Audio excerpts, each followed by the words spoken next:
Gosh, I could do this video over and over and over. I'm sure I have endless reasons that my kids are going to need therapy. Here are some of them. My mama sings while she runs. Jackfruit. There was lots and lots of jackfruit. Okay, it was just the one time. It was my first time doing a jackfruit. I picked one up. I just picked the big one. I picked a bigger one because, go big or go home. That's just kind of how I do life. I tend to go on the extremes. And yeah, there was a lot of jackfruit the first time. It was the first time. It was also like $1 a pound. So, it was a great use of money. And yeah, we ate it all because we do not let food go to waste. Add that to the list. This is a list of things I didn't have on the list, but alas, we do not let food go to waste. Heaven forbid she wore regular shoes. She wore shoes with all the sparkle. Yes, I have Crocs. They do have their place in life, especially here in the mountains, dipping in the creeks and gardens and all the things. But holy cow, my mama could wear some sparkly shoes. Heaven forbid she just show up in regular shoes and really sparkly things. She was attracted to sparkly things. She was like a freaking kitty cat. My mama had early morning treadmill sessions, and there was a point where we were sharing a room, and I'll tell you what, on the other side of that wall, you better believe it that she was on that treadmill getting some work done on her computer, right? Meanwhile, she went to bed looking like a bug. And that car circle, my mama just wanted to stay in the car. No, she had to do laps around the parking lot, down the sidewalk, here and there. Heaven forbid, she just let the 10-15 minutes go by sitting in the car like all the other parents. No, she'd do laps around these things, often in her sparkly heels, with a big old hat on. Beans and rice. My childhood had plenty of beans and rice. And as she would tell you, it was a complete protein source. She would also tell you, this is not a restaurant. She would not let you forget that. And there were no dishes to be in the sink. When you were done with your stuff, if you had any food left over, you put it in a Tupperware because we do not waste food. And then you would take that dish, you would wipe her out because there are no sponges, there are no brushes in the dishwasher, right?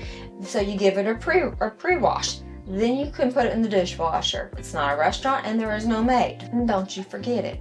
My mama would cut flowers mid-drive. She'd pull over, safely. She'd do it safely. Let me just vouch for myself.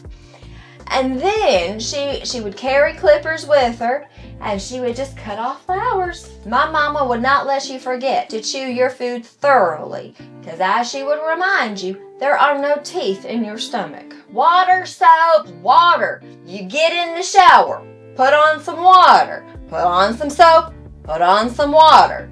Done. No diddle-daddling, all right? We got a life to live. My mama would get up in the middle of the night and just go off to a creek. My mama would take us to the blueberry patch, and then she'd do laps around it, like for an hour or two. My mama didn't know a stranger. She'd pick up a conversation with anyone. It wasn't just like a, hey, how you doing? It was, how are things? Well, how was your weekend? What's you up to? What projects you're working on? That sort of thing. How can I help you? She took an interest in folks. She knew their names. She knew their mama. She knew their children. She knew. Not that she was trying to get nosy or nothing. She just generally, authentically cared about folks. My mama always wore a watch. She was naked without a watch. And she had a watch for running and for doing, dirtier stuff, yard work and whatnot. She had fun stuff like this Disney classic watch. She had watches to go better with pearls. I mean, she loved watches. To my mama, everything was a project. My mama could figure just about anything out. Now, she may not be the best at it, but from laying tile to sawmilling to heirloom sewing to cooking to gardening to whatever, she could figure out how to jib and jab. My mama lived on the edge. For better or for worse, she lived in the extremes. It was kind of an all or nothing endeavor for most things in life.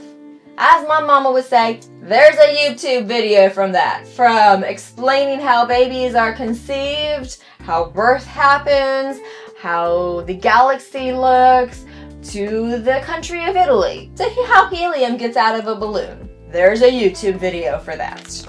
My mama listened to everything from Bach to Eminem, minus techno and heavy rock, heavy metal. didn't like heavy rock, didn't like heavy metal. But from Bach to Eminem, yeah, absolutely. And Betty Boy, she would belt out Prince. Loved her some Prince. My mama subscribed to the do not put baby in a corner. You could be on a tractor in a dress with heels and pearls and all the things while thinking about calculus and daydreaming about heirloom sewing. And do not forget it. Do not put baby in a corner. I'm sure this will be one of many, many videos. I love giving my kids plenty of reasons they're going to need therapy.